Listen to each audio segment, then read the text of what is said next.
Ali. Let's get started, guys. Thank you so much for joining. Today is October 30th, 2024. This meeting is for our LJ Realty team, and let's get started with our interest rates. Right? Interest rates are super important. They're changing on daily basis. As I mentioned, there are people who would read a news a week ago, 2 weeks ago, or 3 weeks ago and say, hey, the interest rates are trending downwards. But as we are aware that every week for last 2 weeks now that the interest rates have gone up.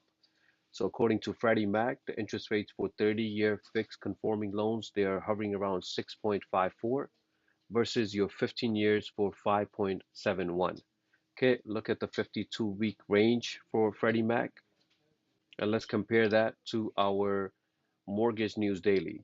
So you as a real estate agent should be going to Mortgage News Daily on regular basis. Sometimes the interest rates change a couple of times in a day, right? If you're not that savvy, but at least check once a day just to see where the trend is going. So when you're talking to your clients, maybe you show them a week ago, right? Maybe you're showing them for last month, maybe last 3 months.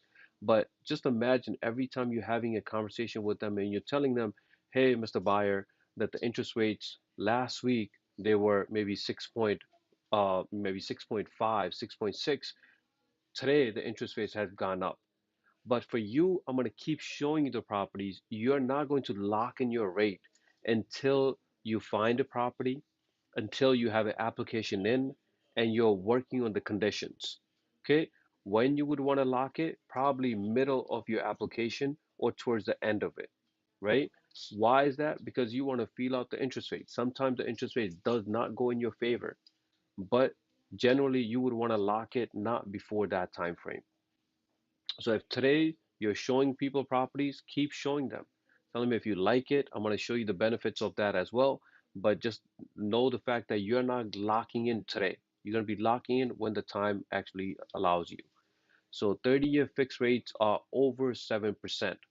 It's hard to say that because we were saying 6.1, 6.2, 6.3, and now all of a sudden we're in 7.03, right? It does hurt the market in a way because there's just your monthly payment increases. So look at if you have a loan for $500,000, just your principal and interest, just your principal and interest is around $3,300. Okay, so when the interest rates are lower, this principal and interest obviously goes down as well. So that is your toughest decision for your clients. But if I'm a realtor, my client is ready to go. I just want to keep showing them. Okay. Next, guys, is an affordability calculator. It is going to be open to everyone, not just the loan officers, but anybody can go to ljagent.com and do the same, use the same affordability calculator for yourself or your clients. So this is a real example for one of our files that we have closed recently. There were three borrowers on this file. So three people collectively were making $152,000. And look at the down payment that they put down, less than $20,000. So they went with one of the loan programs that we mentioned, Home One. I'll mention that later. The income doesn't matter. They can go with a 3% down payment if they want, if they wish. And look at the monthly debt, only $160. When you see monthly debt like around $160 compared to $1,000, that means that borrower is actually taking care of their debt. Okay, the property that they're buying, the property tax is only $4,600, property insurance $1,500. This family, because of their annual income, they can qualify for around $800,000, but they chose to go with around $626,000, and their monthly payment was around $4,500. Okay, their debt to income ratio 37%. That means that this family can afford this mortgage payment without any issues, right? They should be comfortable making this payment.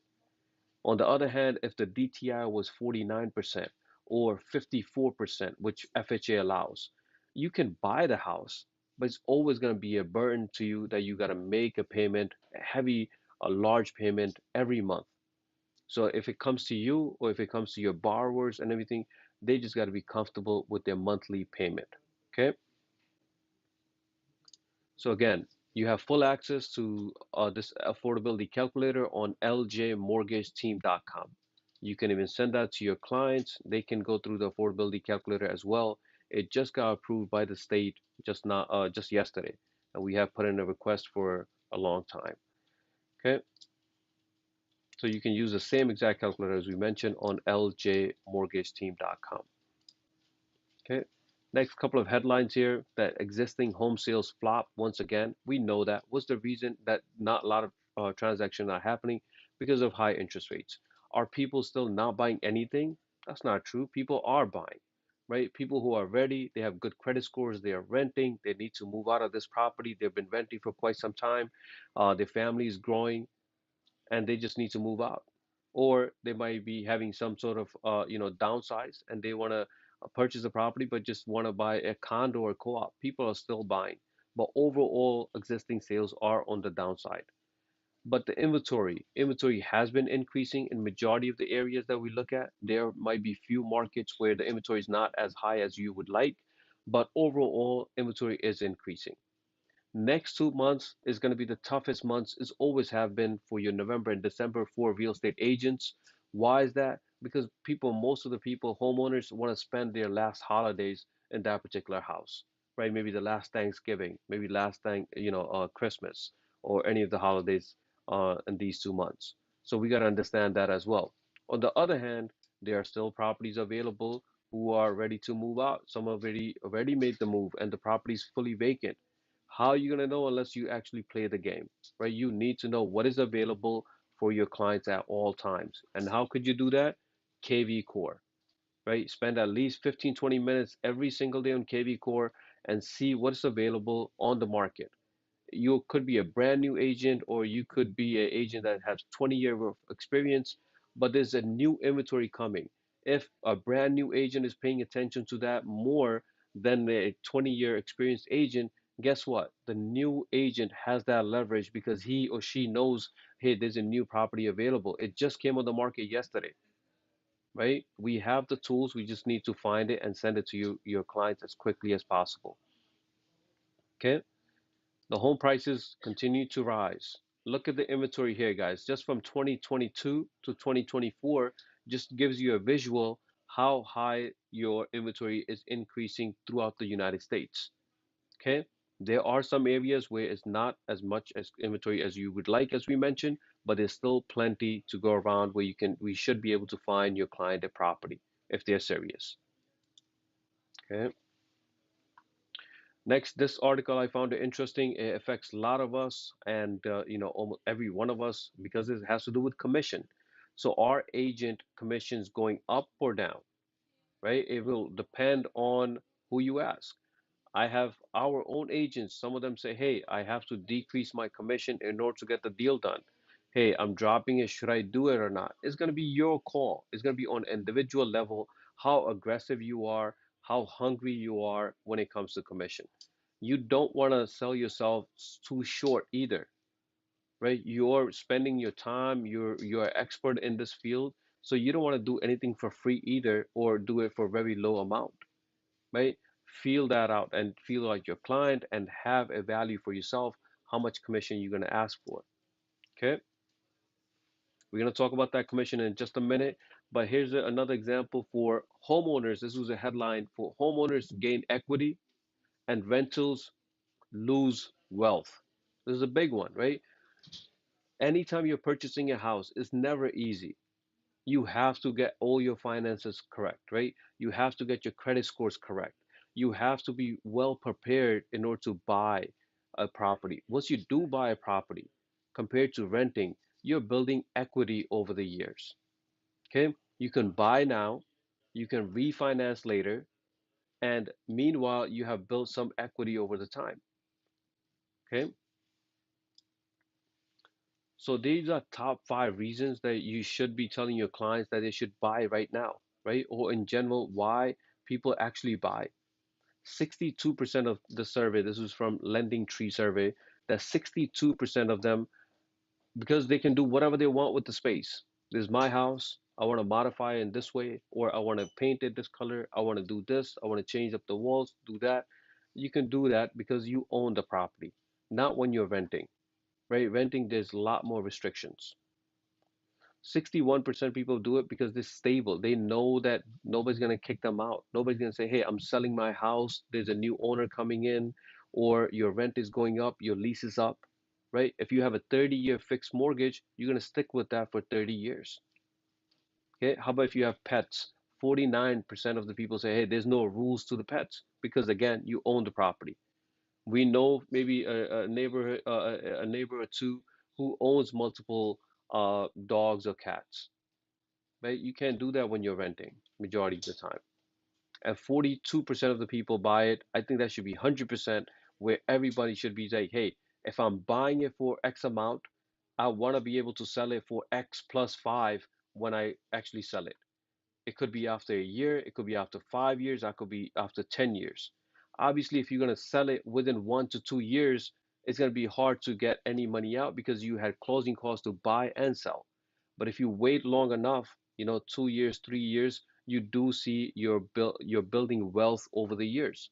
You can't do that with renting. Okay.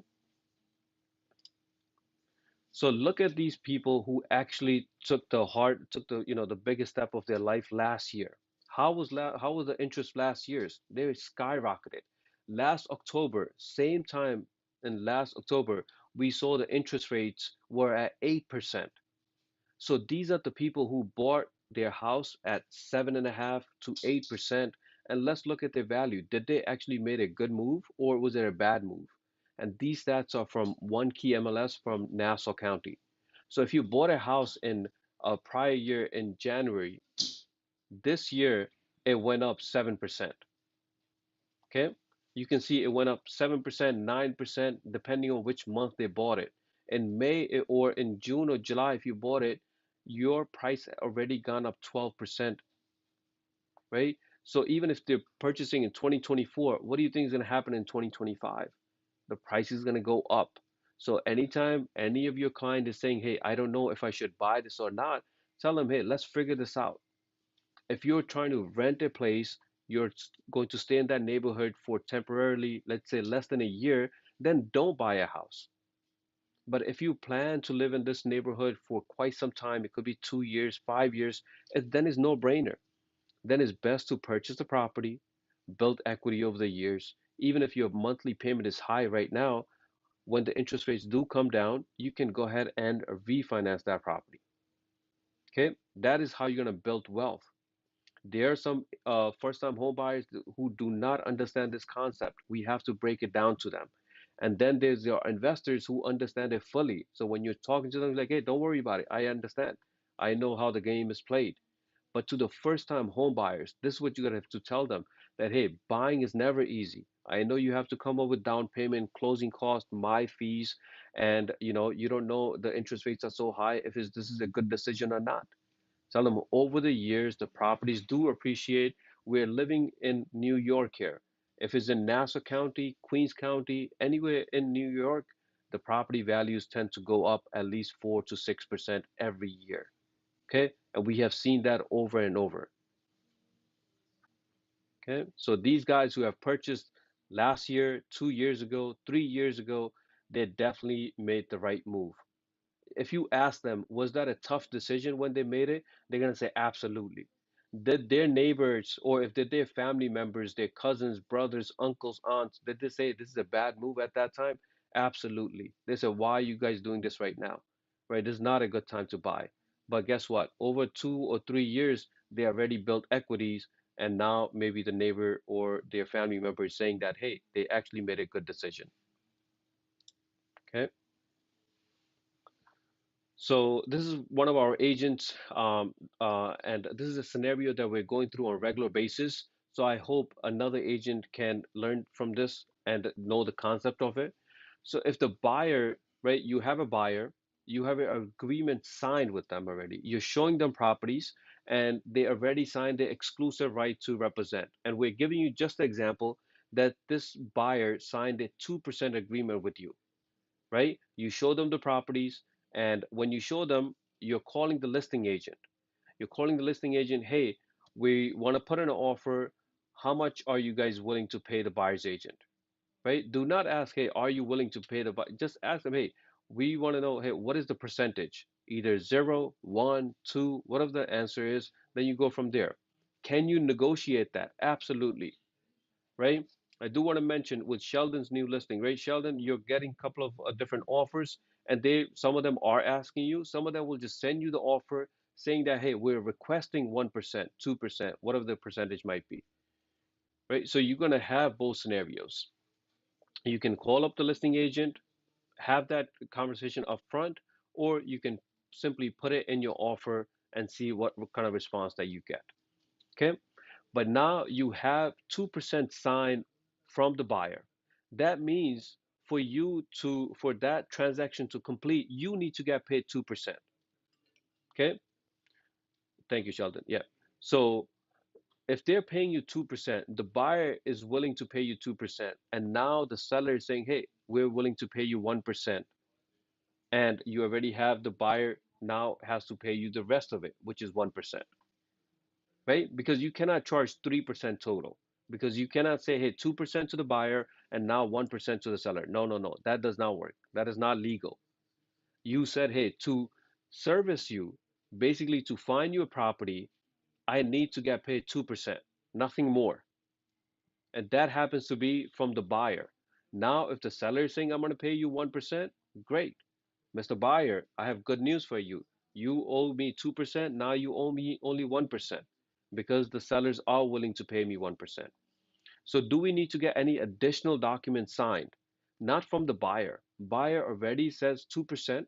In that same agreement, it does say that if you're getting paid from the seller side, that will be minus from that. So now what do you need to make sure that the seller actually pays you at the closing? Right? We have a separate form for that. It can't be just a listing agent saying that we're going to pay you 1%. We need it in writing. So for that 1%, we need to get a form signed that's called, it's a long name, confirmation of seller to pay buyer's broker. Okay? So no need to get another form signed by the buyer. You're going to keep your 2% agreement right to represent form signed, right? You're going to keep that. That's what you're going to get paid. And now your sellers now, they would have to sign them. The question that we get is that, hey, I don't have any connection with the seller, but you do have a connection with the listing agent. So listing agent would know this concept. You have to tell them, hey, we agreed on 1%. Here's the confirmation of seller to pay buyer's broker 1%. You're going to fill out that form and you're going to email that to them. Okay. You're going to email it to who? To the listing agent. Listing agent is going to print that out, or from Transaction Desk or Dot Loop, whatever software they're using, he or she is going to send it to the seller and get that signed and get that back to you. We would need that in order for us to create a commission invoice for you. Okay, so you're getting paid 2%. Since seller is paying you 1%, now the buyer owes you another 1%. We will create two separate invoices. One invoice will be billed to the buyer for 1%, and another 1% billed to the seller. Okay, that is going to be the full concept of it. Any questions on that, guys? It's super important that we understand it, how this thing works. Anyone?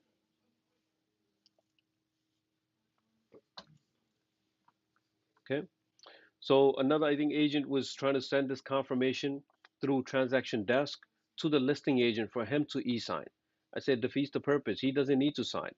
You just need to email them the hard copy or the PDF, and he can print that out and get an e-sign or wet signatures, doesn't matter. Right? All right, guys. So there are some areas where agents are basically not even talking about their commission to the agent to the buyer right away. They say, "Hey, I'll do that later when I'm about to put in an offer." That's too late. We need to have an agreement signed before we start showing them properties. I can have a conversation with them. I can ask them the buyer's questionnaire. I can add them to KV Core. I can set up the alerts for them, right? Up to this point, I'm not asking for them to sign anything. I'm just giving them information. But as soon as they say, hey, I like this property, I want to see it, this is the time I need my agreement signed. Okay. There are agents who are seeing, commission on the higher end. They say, hey, I know my value. I'm gonna go ahead and ask for higher commission. There are, there's some sections or some agents who are saying, hey, I'm gonna just lower my fees because I know there's a lot of competition out there. But my point is that you should not lower your commission right from the get-go. Feel them out. If you have to lower it because your borrower doesn't have enough funds or whatever the situation might be, okay, fine. But on a regular basis, if you make a habit of it, that means you need to do more deals in order to make a good living out of your real estate license. Okay? So the question is, are you scared? Are you not comfortable asking for your commission? Right? It could be X amount. You need to bring value to them and you need to know what you're bringing to the table. So if you understand your value first, you need to understand the concept that you're the main reason that this client was able to find the property, you negotiated for him, and you're going under contract because of him. Okay, you're the main reason. When you get that sense, it's like, hey, I am the main reason that everybody's connected. Definitely, you're bringing value to them. Okay, you're the expert, right? You know the market. We are going through these meetings on weekly basis. You're going and staying up to date with the market. You know, hey, if someone is buying in South Ocean Park versus Flushing or Whitestone or Elmont or Hicksville, right? There are different agents who specialize in different markets, right?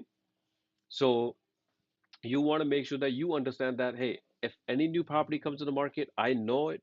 I know if it's overpriced, if it's underpriced. What makes you an expert. Okay, you have strong negotiation skills because of the tools that you have. You're not just putting things out of the offers out in thin air. You're actually going and doing the research.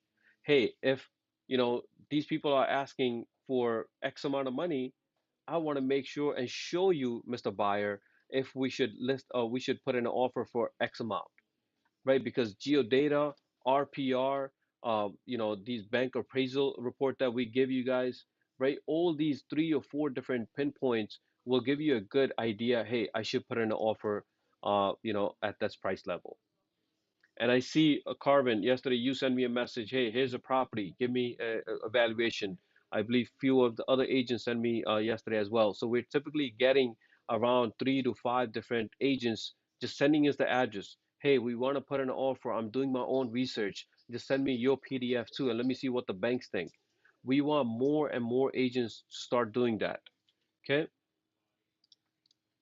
So our assistant here, Sukman, she can actually do this for you as well. So it's we encourage every one of you guys, and don't feel like we're being bothered in any way or form. This is our jobs to help you guys out much as possible, right? To put in strong offers and to be more presentable when you're talking to sellers or buyers.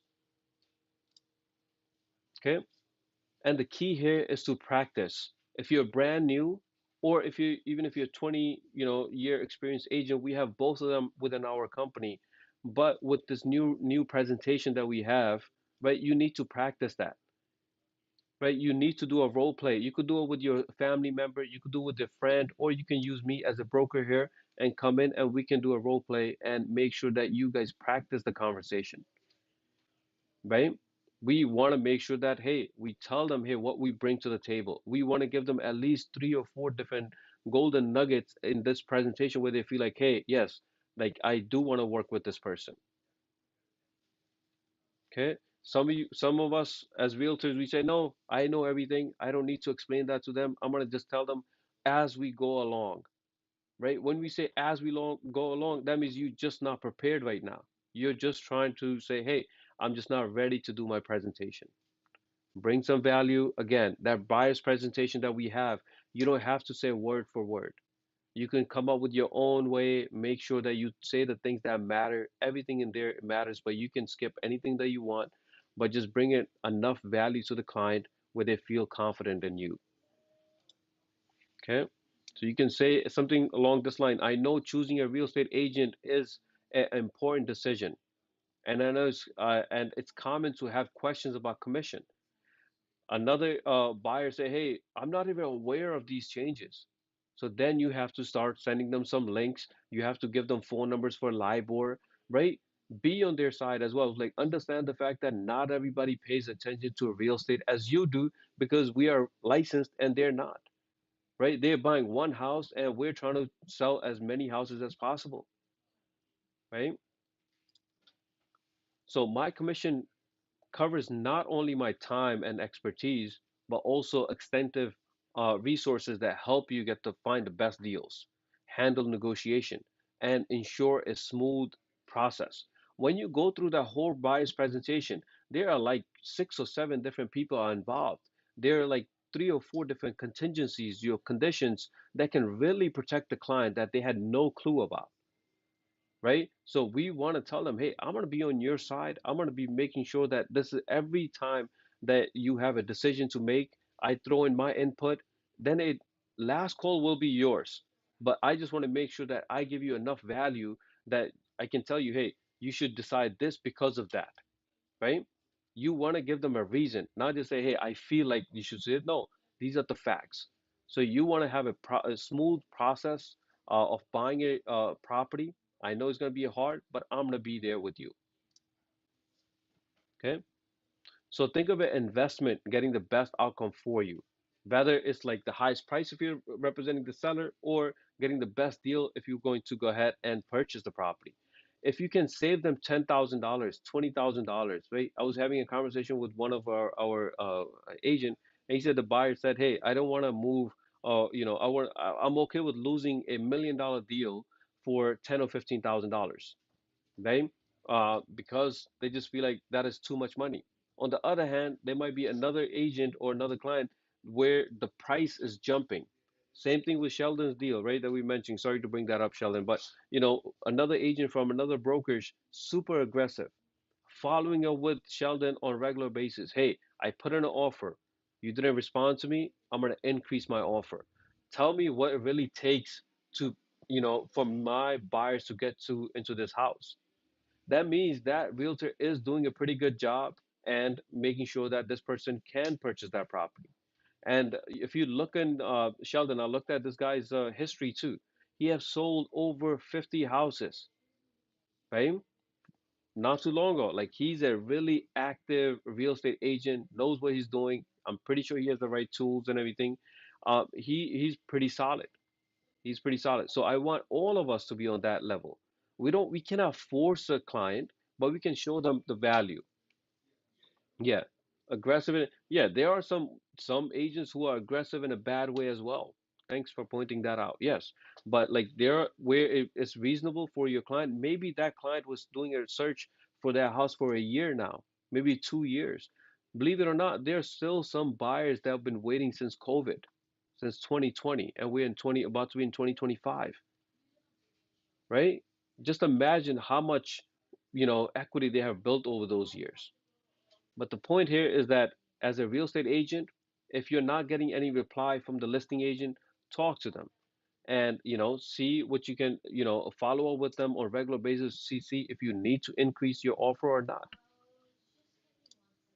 Okay. So I'm going to try to, Mr. Buyer, I'm going to try to save you much time and money as possible. So it's just not the time, not just the money, but your time as well. Okay. Once your clients see that you're bringing in value, then you can go ahead and talk about your commission. Commission should be last. You want to have your buyer's presentation and then talk about your commission.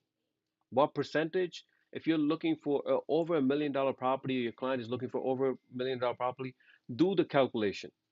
Some of us are saying, hey, I will need to charge 3, 4%. And when you do the calculation and you're like, oh, wow, is that really that much money? But do the calculation before you ask for it. If this person is going to buy $600,000, and if I ask for 2%, how much money I'm bringing in, right? Is that $12,000 enough for my service? Okay. Or if it's $1 million property and I'm asking for 4%, do you think that the buyer is going to give me $40,000 for that? You be the judge, right? Try to put yourself in their shoes and see what kind of offers or what kind of commission will you ask for.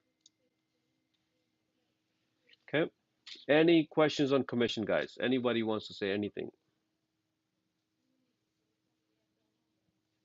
Okay. These are big changes. I think it's going to take at least few more months, maybe until next fall, oh sorry, next spring or summer until for everybody to be on board. All the buyers actually understand, hey, I went to Hassan and he said I'm going to charge you 2%. And then I went to Paul. Paul said I'll do it for 1.5. And then Vishal said, hey, I'm brand new. I'll just charge you 1%. Right? That buyer is going to say, hey, all three of them are asking for their commission. That means, hey, the changes are real, right? But right now, every time you're having that conversation, they're a little iffy. Hey, is this realtor actually telling me the truth or not? When you give them enough resources, then they will figure that out. Okay? Especially when people start buying houses and then they have they're talking to your family and friends, they do mention, hey, I put down 20%, my closing cost was around 4%, and I had to pay Carvin, my agent, I had to pay him 2% as well, right? When that conversation is to get going, it's going to take some time, maybe a few more months for everybody to be on the same page. Okay. This is another article by Riz Media that three common mistakes that the buyer agents make and how we can avoid them, right? Assuming that the buyer's ability to be pre-approved, right? This is a double-edged sword. Sometimes our client is not fully ready. We want to show them the properties because we don't want to lose that client. Then we figure out they're not even ready. They just cannot get the mortgage, right? So we really need to figure that piece out. We need, as real estate agents, we should always be connecting with our loan officers. I don't care which pre-approval is for, call them up, right? And we're going to go through those questions as well. But just don't assume when it comes to pre-approval. Okay. We don't want to be a transactional agent. We want to have a relationship focused agents where you are actually know your clients. If it's an investor, he's trying to flip a property, right? You need to figure them out like, hey, what is their price range? Which area they're comfortable in? Do they need gut renovation or they want to just do a little bit of, just painting and fixing a bit and selling it? Right? Our agent Abbas just called before this meeting, and he has a property that he wants to, put in an offer for. And same exact thing is an investor wants to, either do a gut renovation or just fix it a bit. So he wants to price it out on both end and see, hey, what's going to take more of time, right, to rebuild. If it's a gut renovation, it's a much longer process. If it's going to be just the small renovations, maybe he can knock it, he can get that done within maybe a month or two. Very big difference. So you need to really know your clients and their needs. Okay. So when you have a pre-approval, you need to get in the habit of start calling the loan officer. It could be, you know, And if you're the listing agent, you definitely need to call the loan officer. Hey, we are about to accept your offer, or we have an offer from a mutual client, and I just want to make sure that, hey, is this person actually solid or not? Right? And we're going to go through those questions. If you have a pre-approval and you're the buyer's agent, bang, you have a pre-approval, why not connect with that loan officer and introduce myself? Like, hey, my name is Trisha. I'm with LJ Realty Team, and I have an offer, and this is from ABC Bank, right? I just want to know that for this client, these are the questions that we're going to ask them. Okay. First, that we want to verify, uh, is this a fully underwritten or a preliminary pre-qualification? There are many loan officers out there who will say, hey, let me just give you a pre-approval. They don't check anything. Like those are the terrible pre-approvals that we see. That they would put down, maybe the client mentioned, hey, my credit scores are 800. Great. I'm making $200,000. Great. You know, you are approved for $1 million. There you go. Here's your pre-approval. On the other hand, there are loan officers that will make sure that everything checks off before they give a pre-approval.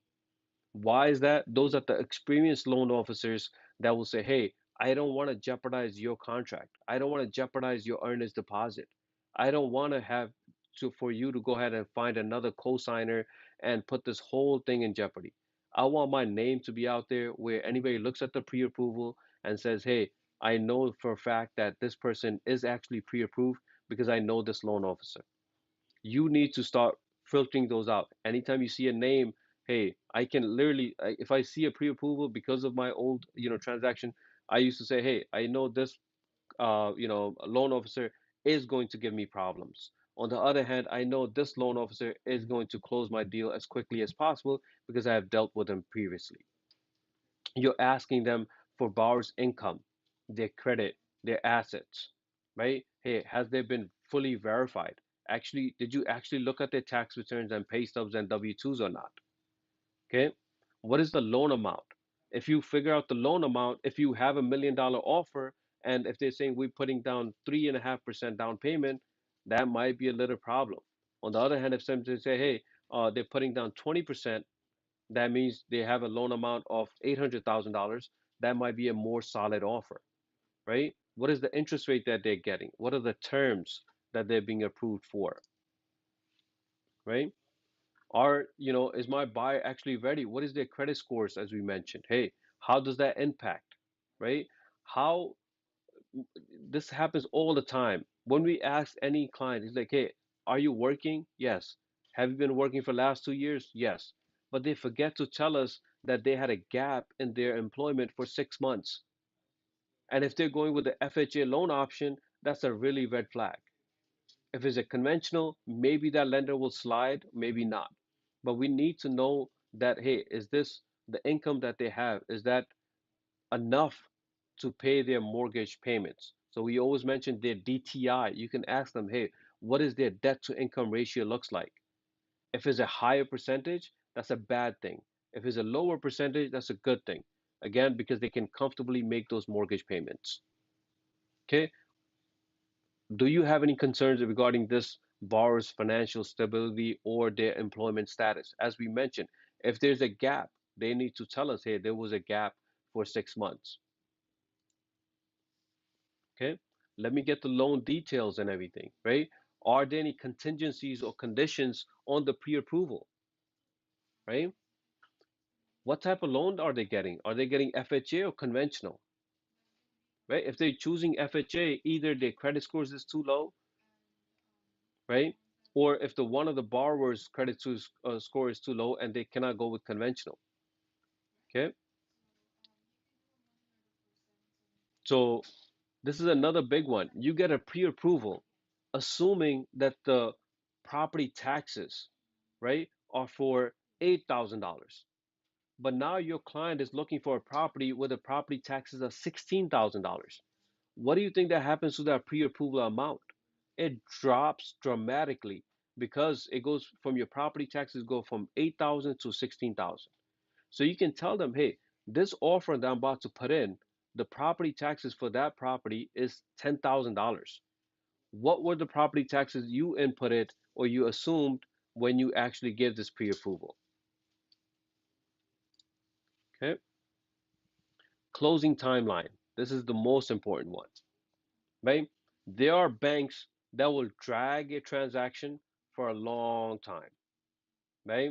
We need this, we need that, we need this, we need that, and they take a long time just to complete it. And we have dealt with those lenders as well. On the other hand, there are lenders that will close fairly quickly. Normally, we want any lender out there to close within 45 days. Okay? 45 days should be the norm. Anybody closes before that, big ups to them. Anybody closes after that, they need to work on their job, right? 45 days from the day of contract should be our time.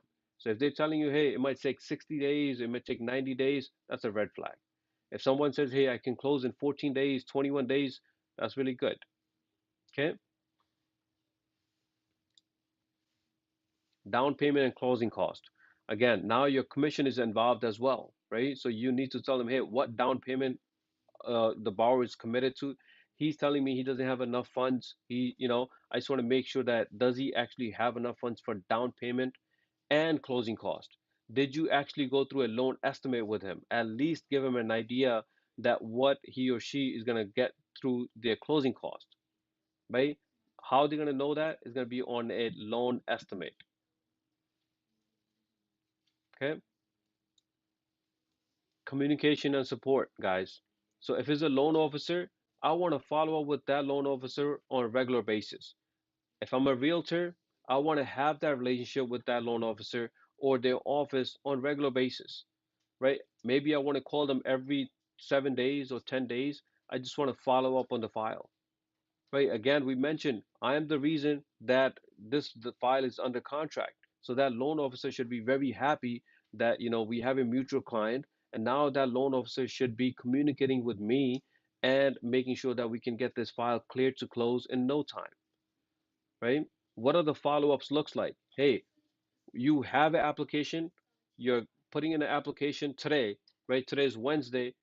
I want to see a commitment probably by Monday, right? You're giving them Thursday, Friday, and then the weekend and plus Monday, right? 4 days should be enough for a commitment. There are some lenders that will take a week. If they're taking a week, 2 weeks for a commitment, they're going to drag that file a pretty long time, right? Next question you want to ask, hey, have the appraisal been ordered yet or not? We have an application in. What is the delay for the appraisal? Okay. So if so those are the questions that you're going to ask a loan officer. I just want every one of us to get really comfortable when it comes to seeing a pre-approval and picking up our phone and calling the right person. Hey, I just want to follow up with this client as a mutual client, right? And again, those loan officers would love to hear from you because as a loan officer, you're trying to build many connections as possible with the realtors. So anytime you're calling them, just be confident that hey, you're a realtor. They're expecting you to call because you have their pre-approval. Okay. All right, guys. Again, this was from one of our agent mentioning that hey, there's a property, tells me all the good things about the property, then tells me that hey, we have property will not be delivered vacant. So if property is valued at X amount, right, and the property will not deliver vacant, how would you deal with it? Anybody? How would you deal with that? If you have a property, your client really likes it, and it's maybe 2 floors, right? It's 2 units. You don't have access to the second floor, but your client likes the first one. How would you deal with that?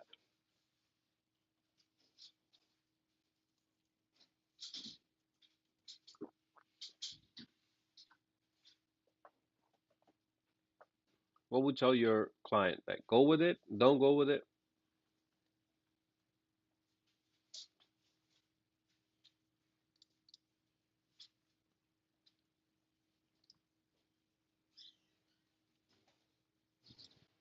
Anyone?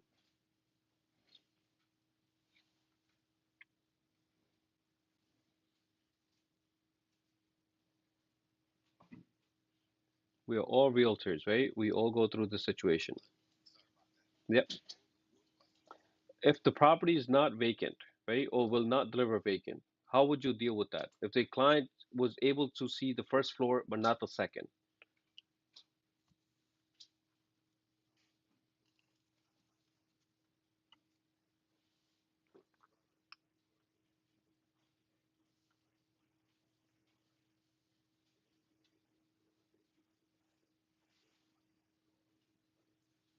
Perfect. Both of them are perfect. So thank you for that.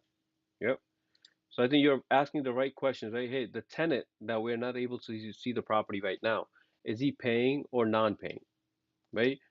If they're not allowing you to see the property right now, the second floor, what are the chances he or she will allow home inspection to be completed and bank appraisal to be completed? Right? Both of them are super important. If they're not giving us access today, that is going to be a problem. So both of the ideas that Sheldon mentioned, both of them are great. If my client actually wants to move forward, I want to put in a lower offer. If they're asking for $1 million, I will probably put in $900,000, right? Put in such a, it's gonna be a low ball because there's tenants living there. And if they're in the five boroughs compared to anywhere else, we know it's gonna take much longer time to get them out, right? If they have an eviction process started, a few months ago, they're in the middle of it, maybe you can, put in a little bit higher price. But if there's nothing has been started, go as low as possible and then work your way up. Okay. Second was that, hey, Mr. Seller, it's going to be your responsibility to get them out, right? So I'll give you $1 million that you're asking for, but I want to hold at least $75,000 in escrow account, right? With our attorney here, and the attorney is going to release that $75,000 as soon as this person leaves the property. Okay? If you can get it done in 6 months, great. If not, that $75,000 is mine. Okay? Really depending on the seller situation, what kind of hardship they're going through, or how aggressive they want to sell this property or not, and then you negotiate. But just know the fact that when you don't have even one unit, it's not going to deliver vacant. You should lower the value, and you want to make sure that they actually give us access to at least to do the home inspection and bank appraisal and final walkthrough. Those three things needs to be completed. Okay. All right, guys. We got a few minutes left here, guys, for our LJ Mortgage team. We have a 1099 workers program. So if you have an independent contractor, if someone says, "Hey, I'm driving Uber," or "I have a small business and I'm on 1099," you can work with those clients. You can have them come to LJ Mortgage and they can speak to any of our loan officer and we can go through this non-QM 1099 program. So usually when you see 1099, we have to, if we're going with the normal conventional QM loans, we're normally looking at their net income. So they're probably booking $100,000, but after all the expenses, they're bringing home maybe $30,000. So based on that $30,000, they don't qualify for much. So with this loan program, we can actually use 90% of their gross income. So that same $100,000, we can use 90% of it. So we can use $90,000 instead of 30. So they would qualify for a lot, but they do need solid credit scores, 700 or more. They do need to put down 20% down payment or more. Okay, so that's a really good loan program for your 1099. Most of our loans that we do, those are conventional QM loans where someone is on W-2 or on 1099, right? But their net income or W-2 gross income is enough for them to qualify. Majority of about 70 to 80% of our loans are done through normal conventional loans where credit score is only 620. As long as they have 620, we're good. Down payment, they can put down 5%, right? And their mortgage insurance does go away once they hit 20% equity, and they can live in that property or they can rent it out.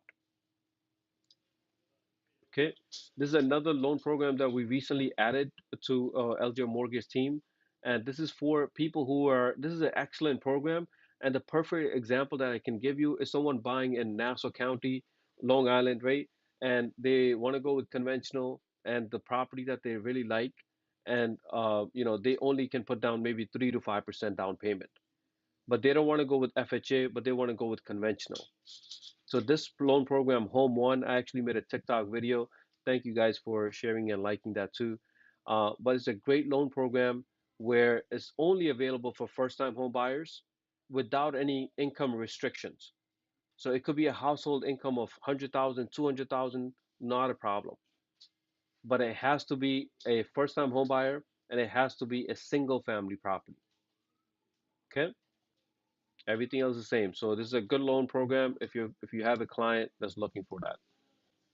Okay.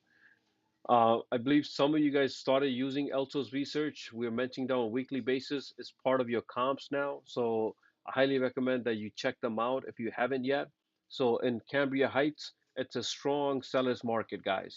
And we know that, right? Anytime you see anything in Cambria Heights, it goes fairly quickly. How about Flushing? Flushing is also a strong seller's market. Not a lot of our agents are focused on Flushing, guys, or Whitestone. I highly encourage that you guys start spending some time in that area as well because the price point is definitely higher in Flushing and Whitestone area compared to anything else. Okay? That means that you could probably potentially make more commission. Okay? So guys, we are in the fourth quarter for your 2024, right? Some of us are brand new, some of our really experienced agents. All of us need to set goals, right? We need to have goals for 2024. Hey, I have only a few months left. Can I close another deal or not? If I can't close, could I put any deal under contract or not? So this way, when January comes, I'm actually closing deals in January. If you wait until January to go under contract, what do we say about the time frame? It does not close overnight. It needs about 45 days. So that means you're not going to be closing in January or February. Okay? So you need to starting setting goals now so this way you are prepared for 2025. You have to have that hard conversation with yourself like, hey, I need to set realistic goals, right? I need to close X amount of deals. So first I have to ask how many deals I have closed this year. There are a million things going on that are negative, right? High interest rates, limited inventory, right? Clients are not ready.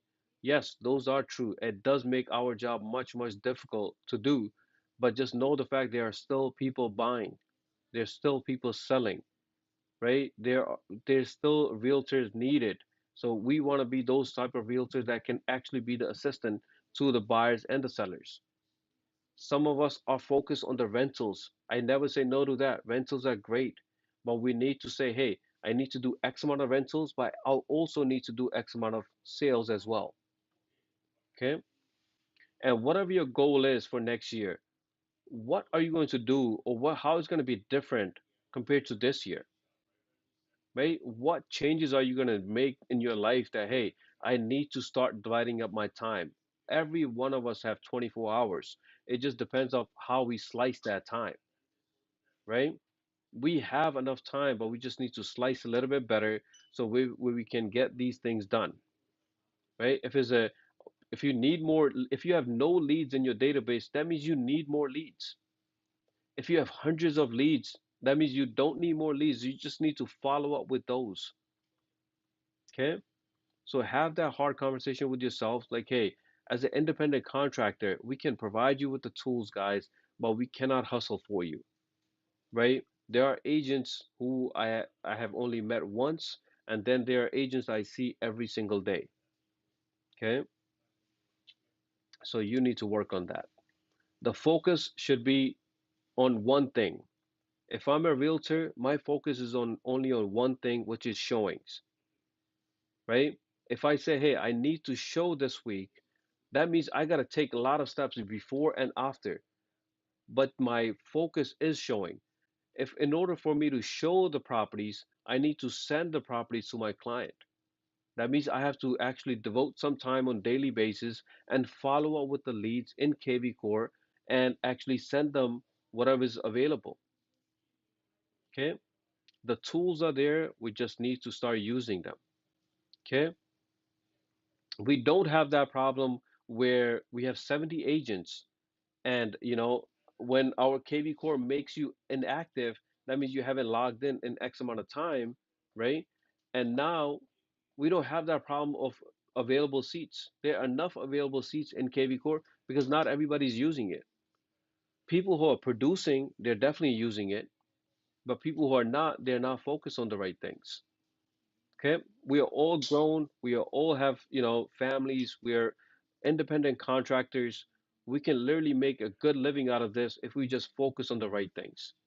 Hey, I am, have a full-time job or part-time job, but I need to make some time just for my showings. Like, hey, I need to be available for showings. Okay, that means if you need more clients, you go get more clients, right? You need more leads, you make a habit of start following up with all the leads that you actually have. Okay, so please start setting a goal of start showing.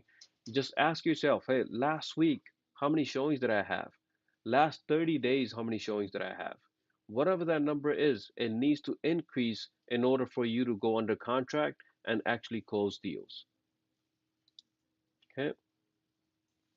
Before we started the meeting, we mentioned there are training videos now available on ljagent.com. It's available on the top menu called training, also on the homepage training videos. When you click on it,